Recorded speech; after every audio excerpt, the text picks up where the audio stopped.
Learn the standard ratio to make this quick and easy cinnamon sugar mixture, which is great to have on hand for baked goods.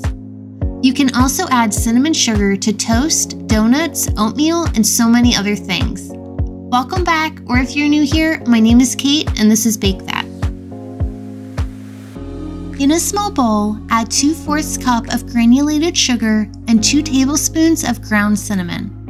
Use a small spoon or a whisk to stir the ingredients together, making sure everything is evenly combined.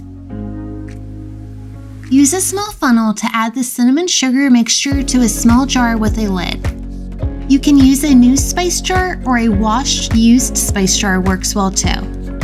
If you haven't already, check out my easy pumpkin spice recipe in the link above or the video description below. And make sure to subscribe to see upcoming recipes that will use the cinnamon sugar mixture.